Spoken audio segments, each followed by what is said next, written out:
This week, a look back at some of the tech that's making a splash in the world of sport. The atmosphere's electric on the water, but celebrity sparks will fly as we find out which famous faces are behind these wheels. 0 to 60 in how much? Spencer sees and times the world record smashing electric car. And we talk adaptive bikes with a former champion mountain biker. The main thing is the articulation. Another road comes, you just move it and it adjusts by itself.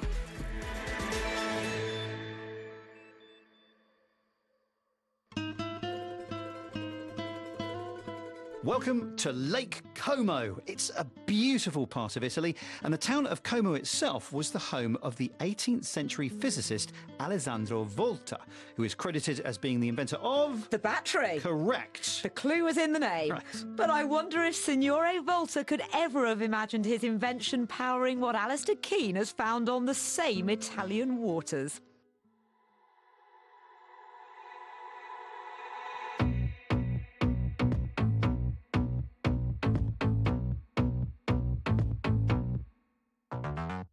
There's a new racecraft in town that's fast and designed to perfection. But this isn't racing on the road or in the air. Although, actually, they look more like sci-fi spacecraft than boats. This is the Racebird. It's been created for the all-new E1 racing series that aims to prove the potential of electric power in the marine industry. We can use our sport platform in order to test and validate this solution and then possibly change the way we will navigate in the future for billions of people. Hey, how you doing? Good, how nice are to you? meet you. You've just come off the boat. Yeah. How was it out there on Lake Como? It was amazing. You know, our team's been working hard. We've been looking at data and we've been trying to do everything we can to be the fastest boat. We are the pioneers of a brand new series. So this is an electric hydrofoil power boat. There's nothing like it. This is the first invention of its type here that we're racing in E1 series. And it's pretty amazing to be ahead of a forefront and be a part of that for the very beginning. So Will Smith is here. He is who owns our team, and we're looking to throw down hopefully some good times to get our first win. All right. Have fun. Beautiful. All right. Yeah, you did hear right. Will Smith owns this team, and he isn't the only celebrity backer. Before the main event tomorrow, first some competition between the team owners. In the red, Hollywood legend Will Smith, and in the orange and purple, tennis champion Rafa Nadal. Copy that. Ready to go.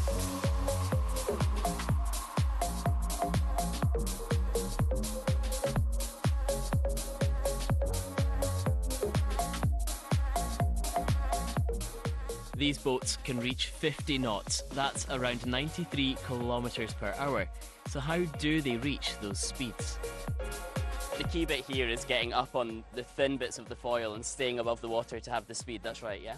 Exactly. If you're on the edge of the foil and you're as high as possible, it's less drag in the water, so you're getting the most kph.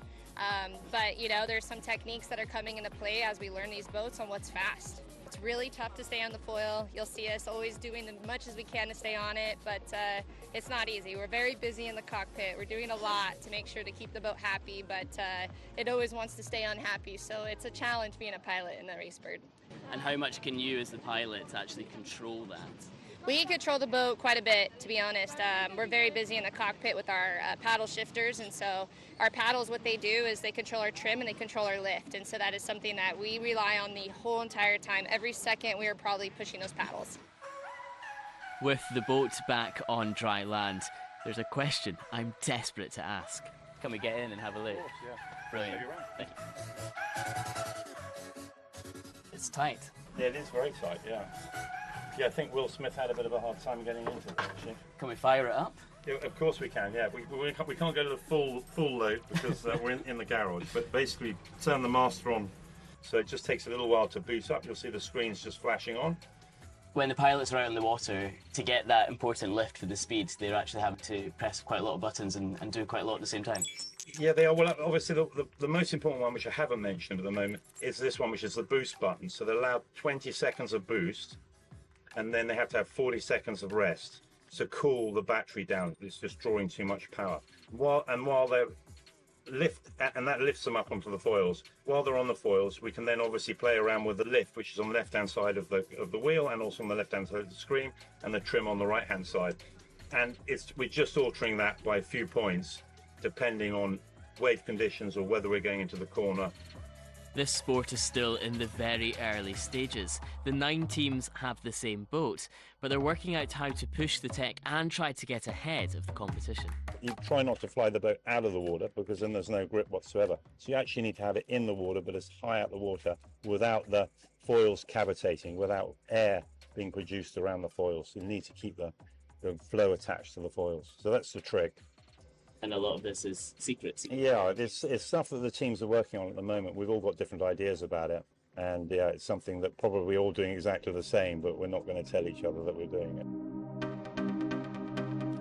As the day's practice sessions come to an end, are Westbrook Racing feeling the extra pressure of their owner watching on? We're racers. We're used to this pressure, right? We thrive off of that. We honestly have the best team. We have the best vibes. We get along great, and it's almost like this crazy little family that we built so fast. And so, super proud to be a part of this team. Of course, there's always pressure, no matter what, whenever you get into anything to perform. And so, I don't think it's adding any extra, but obviously we want to make him proud, and we want to win just as bad as he does. And so, we're doing everything we possibly can to make that happen. Doing everything means working late into the night to make sure the boats are in the best condition for tomorrow's races.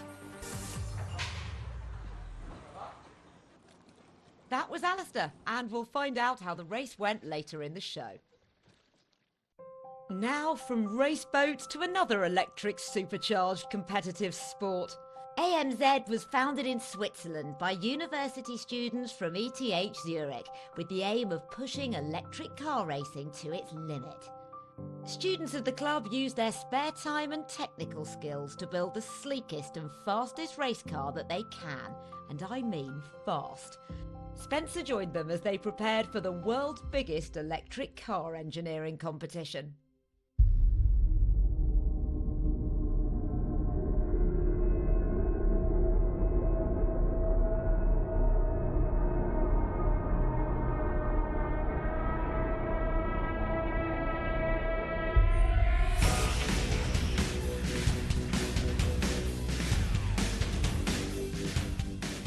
This is Formula Student, a world series of events that took place this summer featuring electric cars built by teams of students from 100 universities across the globe. On tracks throughout Europe, the cars competed in disciplines including autocross, racing through Formula One-like twists and turns as fast as possible, an endurance trial through more than 20 kilometres of track to push the limits of battery management, a test of grip and downforce by basically going round in a circle as fast as possible. And then there's acceleration. It's a drag race, basically. And it's this last challenge that one team, AMZ Racing, absolutely blasted last year, going from 0 to 100 kilometres an hour in, well, I'll let you know a bit later. AMZ includes students from Lucerne University of Applied Sciences and Arts and ETH Zurich, and I dropped in on the team's Swiss HQ. And up here is the electronics department at AMZ Racing. We're going to meet Lara. Not that Lara. For one car to excel at all of these events, it not only has to have a powerful motor, but also computers have to control the traction and fine-tune the speed of each wheel individually, and somehow it has to stick to the ground to give the tyres more grip. AMZ achieved this with powerful fans that actually sucked the ultralight vehicle to the tarmac. Are you building on the last year's design, or have you completely reinvented anything? Every year we design a completely new race car. I mean, of course we orient ourselves on the design from last year. As you might have seen on the car, the downforce with the fans we had, we improved not the same concept, but kind of is based on the same physics behind it. Is this something you want to do in the future? Do you want to work on like racing cars? I mean, it'd definitely be fun and really interesting. but I'm not sure yet. We'll see. Depends how it goes this year, right? Yeah. And yeah, the point of this competition is less about the winning and more about the learning. Getting to work on such a project during your studies is an incredible knowledge gain. I mean, if I compare myself 2 years ago before I joined the association, I know very little about engineering compared to what I do now. There are some things that might get adopted in industry. However, I think the main thing is just to really get those engineers already to have some practical experience during their studies. So, about that acceleration challenge. Now, after last year's Formula Student competition, the team decided to specifically re-engineer the car to try and break the world acceleration record and go from 0 to 100 kilometers an hour in the shortest time for an electric car. This was the vehicle, and the target time, well, that was already astonishing.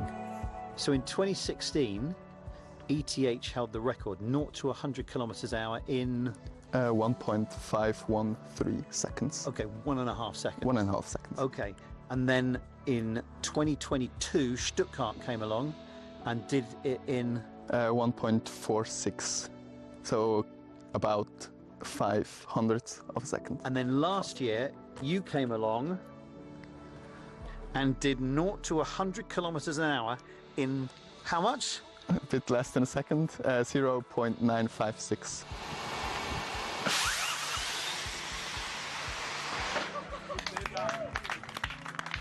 Naught to 60 in less than a second.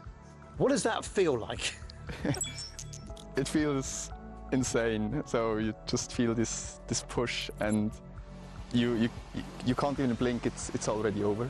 Do you have time to do any steering, or do you have to hope it's pointing in the right direction? You have to hope that it points into the right direction. But this we control before every start, and there is maybe a little bit of steering, but it's just intuitive. Now, when I visited AMZ a few weeks before this summer's competition, I got to witness the very first day of testing this year's brand new car. Expectations were high. All our cameras were set to catch the high-speed action. And